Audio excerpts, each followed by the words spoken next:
Hello students, હું છું હિરણ રાજગુરુ અને આજે આપણે જોવાનું છે બીકોમ સેમ 3નું બિઝનેસ એકાઉન્ટિંગ 3. એમાં આપણે યુનિટ નંબર જે છે એ ચોથું જોઈ રહ્યા છીએ, જેનું નામ છે કૃષિના હિસાબો એટલે કે એકાઉન્ટ્સ ઓફ ફાર્મ.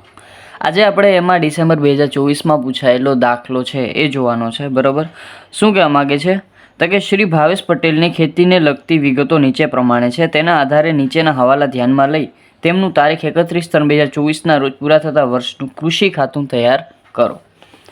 વિગતમાં આપણને શરૂઆતનો સ્ટોકમાં ખાતર, ઊભો પાક અને બિયારણ આપ્યું છે. ખાતરની ખરીદી, બિયારણની ખરીદી, જંતુનાશક દવાનો ખર્ચ, અંગત ઉપયોગ માટે રાખેલ અનાજ વેચાણ, એમાં અનાજ અને ઘાસનું આપ્યું છે. આપણને સહકારી ધિરાણ મંડળીમાંથી લોન. બરાબર છે. સામેની બાજુ આપણને મજૂરી, ટ્રેક્ટર ભાડું, જમીન મહેસૂલ, પાકના વીમાનું પ્રીમિયમ, ઢોરના વીમાનું પ્રીમિયમ, ઢોર ઢાખર 1/4/2023 એટલે કે શરૂઆતની બાકી આપણને ઢોર ઢાખરની આપેલી છે. વાડનો ખર્ચ આપણને કીધો છે અને અન્ય સાધનો કીધેલા છે. હવાલામાં આપણને સહકારી મંડળીમાંથી તારીખ 1/10/2023ના રોજ 10% વ્યાજના દરે લોન લીધી હતી. મજૂરોને મજૂરી પેટે અનાજ આપ્યું હતું. જમીન મહેસૂલના ચૂકવવાના બાકી ₹350 છે. 350નું ઘાસ પોતાના ઢોરને ખવડાવવા માટે ઉપયોગમાં લીધેલ છે, જેની નોંધ કરવાની રહી ગયેલ છે. વાડ કરવાનો ખર્ચ 10 વર્ષમાં માંડી વાળવાનો છે. દાનમાં આપેલ અનાજ ₹1600 છે. ઢોર ઢાખરની તારીખ 31/3/2024ના રોજ 10,500ની કિંમત આંકવામાં આવેલ છે અને આખર સ્ટોક ખાતર, પાક અને બિયારણના આપેલા છે. બરાબર. હવે સૌપ્રથમ આપણે છે એ જે હવાલા આપ્યા છે ને એને જાક આપણે આપણી વિગતમાં ટીક માર્ક કરી લઈ. પહેલાં આપણે મંડળીમાંથી લોન છે આપી છે. બરાબર, તો અહીંયા હું જાકે ટીક માર્ક કરી લઉં. બરાબર. પછી છે મજૂરોને મજૂરી પેટે અનાજ આપ્યું છે, તો મજૂરીમાં હું જરાક આપણે છે એ અહીંયા મજૂરી છે તો અહીંયા હું ટીક માર્ક કરી લઉં. પછી છે જમીન મહેસૂલના ચૂકવવાના બાકી છે, તો જમીન મહેસૂલ મને જ્યાં આપેલું હશે આવી રહ્યું. બરાબર છે, ત્યાં હું જરાક ટીક માર્ક કરી લઉં. પછી છે 350 ઘાસ પોતાના ઢોરને ખવડાવવા માટે ઉપયોગમાં લીધેલ છે, જેને નોંધ કરવાની રહી ગયેલ છે, તો એનું કાંઈ આપણે નોંધ નહીં કરીએ એટલે કે અહીંયા આપણે કાંઈ એમાં નથી. વાડ કરવાનો ખર્ચ 10 વર્ષમાં માંડી વાળવાનો છે, તો વાડ કરવાનો ખર્ચ મને ક્યાંક આપેલો છે આવી રહ્યો. બરાબર છે, એમાં પણ હું ટીક માર્ક કરી લઉં. પછી છે દાનમાં આપેલ અનાજ. બરાબર છે, તો એ પણ એની અલગથી નોંધ થશે. ઢોર ઢાખરની તારીખ 31/3/2024ના રોજ 10,500ની કિંમત આંકવામાં આવેલ છે, તો એની પણ આપણે ઢોર ઢાખર છે ત્યાં આપણે જરાક ટીક માર્ક કરી લઈ. બરાબર છે, અને પછી આખર સ્ટોક આપ્યો છે આપણને. બરાબર, ચાલો તો હવે દાખલો સ્ટાર્ટ કરીએ. સૌ પ્રથમ આપણે કૃષિ ખાતું જ બનાવવાનું છે. બરાબર છે, તો કૃષિ ખાતું તમને ખબર છે, જો તમે ઇન્ટ્રોડક્શનનો વિડીયો ના જોયો હોય તો પ્લીઝ ઇન્ટ્રોડક્શન જોઈ નાખો. બરાબર છે, ઇન્ટ્રોડક્શનનો લિંક તમને ડિસ્ક્રિપ્શનમાં મળી જશે. બરાબર છે, ઇન્ટ્રોડક્શનનો વિડીયો જોઈ નાખો. કૃષિ ખાતું આપણું કાંઈ નથી, એક જાતનું વેપાર નફા નુકસાન ખાતું છે. જે રીતે આપણે વેપાર નફા નુકસાન ખાતામાં ખર્ચની અને જે માલ આવક જાવકની નોંધ કરીએ છીએ, વેપાર ખાતામાં માલ આવક જાવકની નોંધ અને નફા નુકસાનમાં આવક જાવક જે આપણો ખર્ચો અથવા તો આવકો છે એની નોંધ આપણે જેવી રીતે કરતા હોય એવી જ રીતે આપણે આમાં કરવાની થાય છે. બરાબર છે, તો દાખલો સ્ટાર્ટ કરીએ. સૌ પ્રથમ આપણને શું આપ્યું છે તો કે પહેલાં આપણે છે એક બાબત જોતા જઈએ. બરાબર છે, અને લખતા જઈએ. પહેલાં આપણને શરૂઆતનો સ્ટોક આપ્યો છે, તો અહીંયા આપણે વેપાર ખાતામાં ઉધાર બાજુ શરૂઆતનો સ્ટોક આવે, તો કૃષિ ખાતામાં ઉધાર બાજુ આપણે શરૂઆતનો સ્ટોક લખશું. તો અહીં લખશું આપણે શરૂઆતનો સ્ટોક. એમાં કઈ કઈ વસ્તુ આપી તો કે ખાતર આપ્યું છે 10,500નું, બિયારણ ઊભો પાક પછી છે 21,000નો અને બિયારણ આપેલું છે 7,000નું. બરાબર, ટોટલ થઈ જશે 38,500. પછી છે ખાતરની ખરીદી, તો ખરીદી વેપાર ખાતામાં ઉધાર બાજુ, તો કૃષિ ખાતામાં પણ ઉધાર બાજુ, તો અહીં લખશું ખાતર ખરીદી. અને બિયારણની ખરીદી બે છે, તો અહીંયા હું ખરીદી અલગથી લખી નાખું છું. એમાં બે વસ્તુ છે ખાતર, કેટલાની છે તો કે 10,500ની, અને બિયારણ છે આ 3,500નું. બરાબર, તો 10,500 અને 3,500 એટલે 11 ને 3 14, છતાંય આપણે કરી નાખીએ 10,500 પ્લસ 3,500 એટલે એ આવશે 14,000. આપણે બારે લખી નાખશું. પછી છે જંતુનાશક દવાનો ખર્ચ છે નફા નુકસાન ખાતામાં ઉધાર બાજુ, તો અહીંયા પણ ખર્ચ તરીકે કૃષિ ખાતામાં ઉધાર બાજુ, તો અહીં લખશું આપણે જંતુનાશક.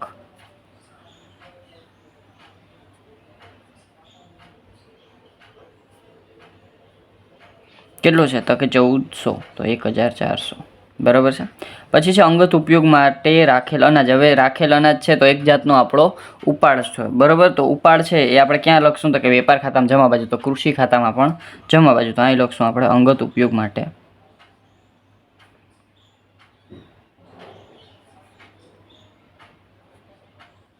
માટે રાખેલ અનાજ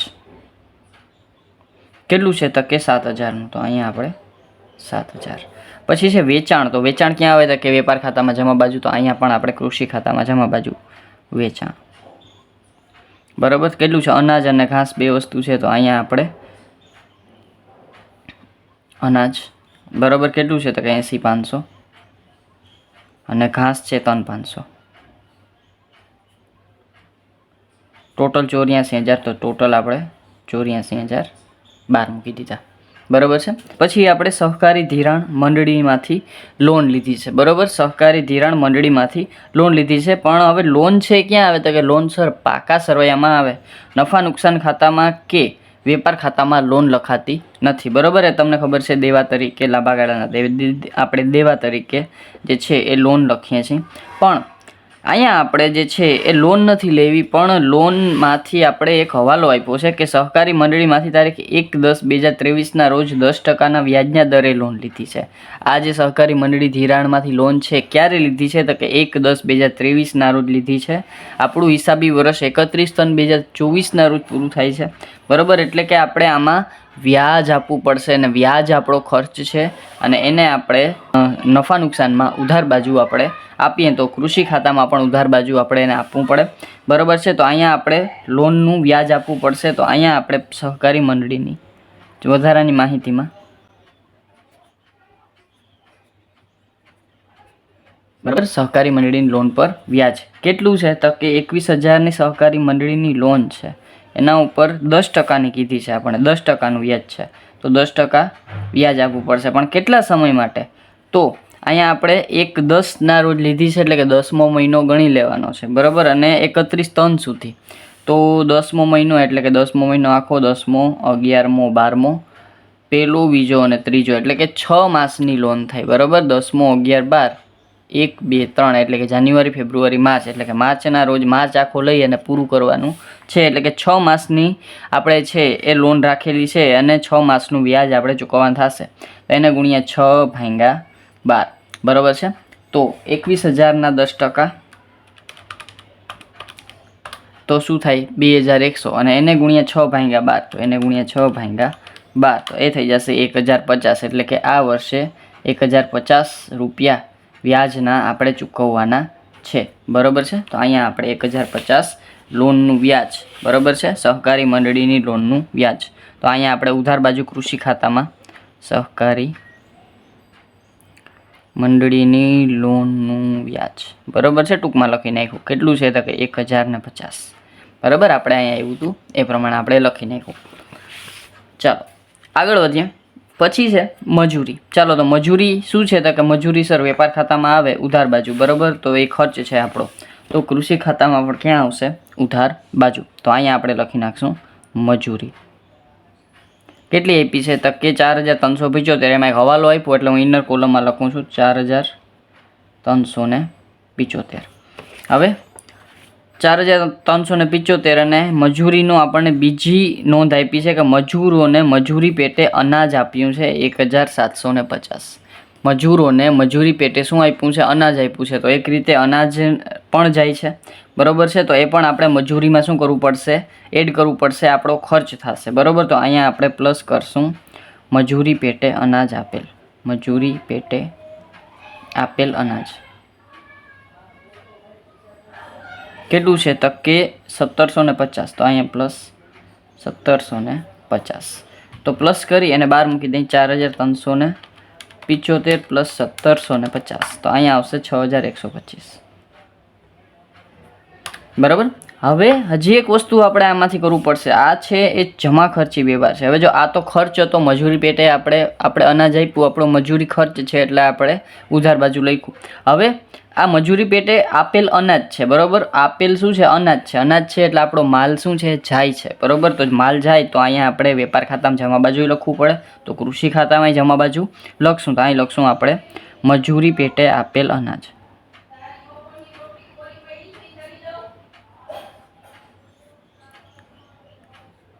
કેટલું છે તો કે 1750, એટલે કે આ આપણે જે છે એ શું થશે, એક રીતે માલ જશે, બરાબર છે. એટલે આપણે વેપાર ખાતામાં જમા બાજુ માલ જાય છે એટલે કરશું, એટલે આ આપણો એક મજૂરીવાળો શું થઈ ગયો, જમા ખર્ચી વ્યવહાર, બે બાજુ અસર થશે.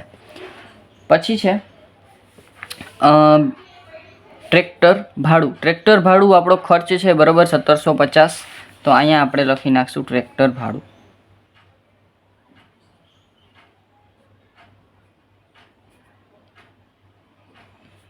પછી છે જમીન મહેસૂલ. તો જમીન મહેસૂલમાં આપણને હવાલો આપ્યો છે, તો ઇનર કોલમમાં જ લખું છું 850. પછી અહીંયા આપણને જમીન મહેસૂલના ચૂકવવાના બાકી છે 350. જમીન મહેસૂલના ચૂકવવાના બાકી છે 350. હવાલો આપ્યો છે તો પ્લસ ચૂકવવાનું બાકી 350. 850 પ્લસ 350 આવશે 1200 રૂપિયા, બરાબર, જમીન મહેસૂલ. બસ એનું આ સિવાય જમીન મહેસૂલ બીજે ક્યાંય નહીં આવે. પછી છે પાકના વીમાનું પ્રીમિયમ અને ઢોરના વીમાનું પ્રીમિયમ. હવે એ બે વસ્તુ આપણી ખર્ચ છે, તો અહીંયા આપણે લખશું વીમા પ્રીમિયમ, બરાબર. તો શું છે, પેલા પાકનું છે કેટલું છે તો કે 700. પછી છે ઢોરનું, તો મેં બે સાથે લખી નાખ્યું, તમે અલગ અલગ લખો તોય ચાલે. 350 બે ખર્ચ તરીકે આપણે અહીંયા લખી નાખ્યા. 700 પ્લસ 350 1050. ચાલો, પછી પાકનું ઢોરનું વીમા પ્રીમિયમ થઈ ગયું. પછી છે ઢોર ઢાખર 1/4/2023ના. આમાં આપણને હવાલો આપ્યો. પહેલાં તો એક વસ્તુ બીજી સમજવાની છે કે ઢોર ઢાખરની, હવે ઢોર ઢાખર આપણને બે રીતે આપે. એક તો ઢોર ઢાખર આપણે જે રીતે આ શરૂઆતનો સ્ટોક ને એ બધું છે એ રીતે, જેવો ઢોર ઢાખરનું પણ લે વેચાણ કરતા હોય એના માટે, બરાબર છે. તો એ લોકો છે એ શરૂઆતનો સ્ટોકને જેવી રીતે ખાતર, ઊભો પાક ને બિયારણ ને એ બધું હોય ને, બરાબર, જેવી રીતે લે આવે જાય એવી રીતે કરતા હોય, બરાબર છે. તો એ લોકો માટે શરૂઆતના સ્ટોક તરીકે ઢોર ઢાખર હોય છે. પણ અહીંયા ઢોર ઢાખર આપણી મિલકત તરીકે, દાખલા તરીકે કોઈ ટ્રેક્ટર છે, બરાબર, તો એ ટ્રેક્ટરનો ઉપયોગ કરતા હોય છે, બરાબર, ટ્રેક્ટરનું લે વેચાણ નથી કરતા, બરાબર છે. તો એ એક મિલકત તરીકે એનો યુઝ કરે છે ઢોર ઢાખર. તો અહીંયા આપણે આને મિલકત તરીકે ગણવાનું. સર, તો એ કઈ રીતે ગણવાનું, બરાબર? અમુક દાખલામાં ઢોર ઢાખર છે એ વસ્તુ તરીકે હોય, અમુક મિલકત તરીકે હોય. તો મિલકત તરીકે ક્યારે ગણવાના? તો જ્યારે ઢોર ઢાખર તમને શરૂઆતના સ્ટોકની સાથે સાથે આપે, બરાબર, ત્યારે એને તમારે વસ્તુ તરીકે લેવાનું, બરાબર છે. એટલે કે એને તમારે શરૂઆતનો નાખરનો સ્ટોક ને એવી રીતે બતાવી દેવાનું, બરાબર, એને મિલકત તરીકે લેવાનું નહીં. પણ અહીંયા તમને અલગથી આપ્યું છે ઢોર ઢાખર. શું આપ્યું છે? અલગથી આપ્યું છે. એટલે હવે તમારે અલગથી આપે ને તો એ એક મિલકત તરીકે લેવાનું છે. અને મિલકતને આપણે ક્યાં બતાવવાનું? તો કે મિલકતને સર આપણે પાકા સરવૈયામાં બતાવીને, પાકું સરવૈયા આપણે બનાવતા નથી, બરાબર છે. તો એને આપણે ઢોર ઢાખરને આમ લખવાનું નથી, પણ અહીંયા આપણને ગર્ભિત હવાલો આપ્યો છે.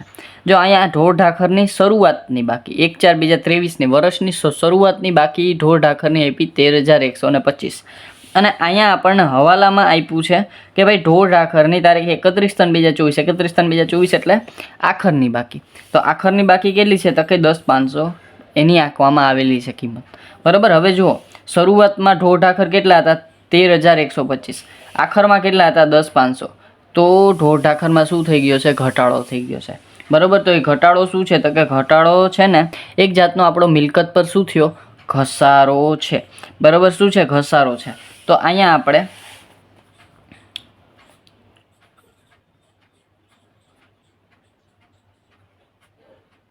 ઢોર ઢાખરની કિંમત પર શું લખશું? ઘસારો લખશું. કઈ રીતે? તો કે શરૂની બાકી કેટલી છે? તો કે શરૂની બાકી છે 13,125. પછી બાદ કરશું આપણે આખરની બાકી કેટલી છે? તો કે આખરની બાકી છે 10,500. તો અહીંયા આપણે 10,500 માઇનસ કરીએ તો જે બાકીનું વધે ને એ વધે ઘસારો, બરાબર. શું વધશે? ઘસારો. 13,125 માંથી 10,500 આખરની બાકી માઇનસ તો 2,625. આ શું આવ્યું? તો કે ઘસારો આવ્યો. એ ઘસારાને ક્યાં દેશું? તો કે ઘસારો સર નફા નુકસાનમાં ઉધાર આવે તો કૃષિ ખાતામાં પણ ઉધાર. તો અહીંયા લખી નાખશું આપણે ઢોર ઢાખરનો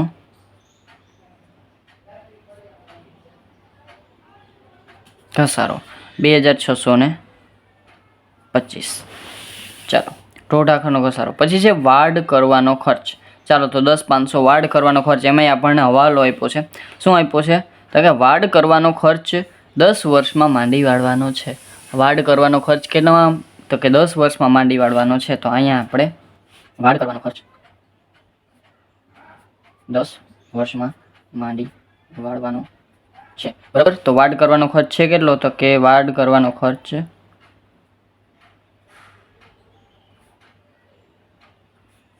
ભાંગા કેટલા? તો કે 10 વર્ષ છે એટલે 10, બરાબર છે. તો અહીં વાડ કરવાનો ખર્ચ છે કેટલો? તો કે 10,500. તો 10,500 ભાંગા 10 એટલે કે આ થઈ ગયું ચાલુ વર્ષે આપણે જે માંડી વાળવાનું છે એ, બરાબર. 0 કટ એટલે 1,050 રૂપિયા આપણે વાડ કરવાનો ખર્ચ ચાલુ વર્ષે માંડી વાળવાનો છે. તો એ ક્યાં આવશે? તો કે નફા નુકસાન ઉધાર બાજુ. તો અહીંયા લખશું વાડ કરવાનો ખર્ચ જે ચાલુ વર્ષે આપણે માંડી વાળવાનો છે 1,050, બરાબર. 1,050 રૂપિયા માંડી વાળવાના છે. પછી છે અન્ય સાધનો. અન્ય સાધનો છે એ શું છે? તો કે આપણી મિલકતો છે. મિલકતો હોય તો એને ક્યાં લખવાની? પાકા સરવૈયામાં, બરાબર. વેપાર નફા નુકસાનમાં આપણે લખતા નથી, તો એને આપણે ક્યાંય આપણે અત્યારે દેખાડવાની જરૂર નથી. હવે આપણે પાછા હવાલા ઉપર આવી જઈએ, બરાબર. કોઈ હવાલો બાકી રહી જતો હોય તો આપણે લખી નાખીએ, બરાબર. સહકારી મંડળીમાંથી લોન છે, બરાબર, વ્યાજ, તો એનું કામ થઈ ગયું છે. મજૂરોને મજૂરી પેટે અનાજ આપ્યું, તો કે એનું કામ થઈ ગયું છે. પછી છે જમીન મહેસૂલ ચૂકવવાના બાકી 350, તો એ પણ થઈ ગયું છે. જમીન મહેસૂલમાં આપણે એડ કરી દીધા હતા, બરાબર છે. પછી છે 350નું ઘાસ પોતાના ઢોરને ખવડાવવા માટે ઉપયોગમાં લીધેલ છે. ચાલો તો આનું આપણે નોંધ કરવાની બાકી છે, બરાબર. એને કીધું છે કે ભાઈ જેની નોંધ કરવાની રહી ગઈ છે, તો 350નું ઘાસ પોતાના ઢોરને ખવડાવવા માટે ઉપયોગમાં લીધું. તો હવે પોતાના ઢોરને ખવડાવીએ તો આપણો ખર્ચ થાય, બરાબર છે. તો અહીં લખશું પોતાના ઢોરને ખવડાવવા માટે ઉપયોગમાં લીધેલ ઘાસ, તો કે ઢોર માટે ઉપયોગમાં લીધેલ ઘાસ, બરાબર. એક જાતનો આપણો ખર્ચ છે. તો એ કેટલો છે? તો કે એ છે 350 રૂપિયા. તો અહીંયા આપણે 350. અને આ જમા ખર્ચી વ્યવહાર છે. શું કામ? કે એટલો જે ઘાસ છે એ આપણી જાય છે, બરાબર. તો અહીંયા આપણે લખી નાખશું ઢોર માટે ઉપયોગમાં લીધેલ ઘાસ.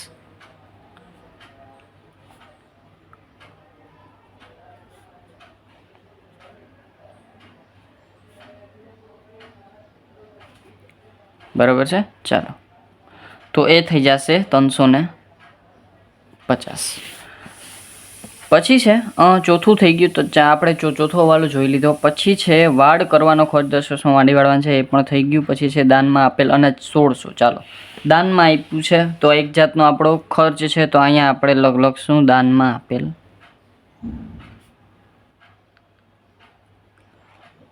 અનાજ, બરાબર. તો એ છે દાનમાં આપેલ અનાજ 1600,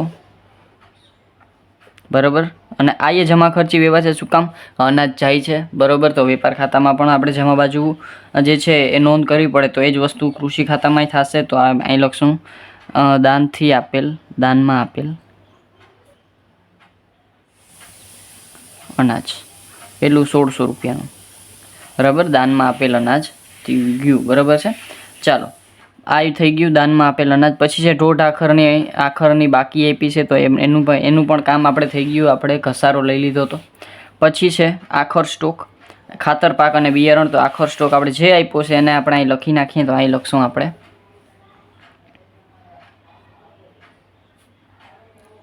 આખર સ્ટોક. શું આપ્યું? ખાતર પાક અને બિયારણ. તો અહીંયા લખશું ખાતર કેટલું છે? 14,700. પાક 38,500 અને બિયારણ તો એ છે 5,600. ચાલો તો ટોટલ કરીને 12 મૂકી દઈએ. 14,700, 38,500 અને 5,600. એ આવશે 58,800.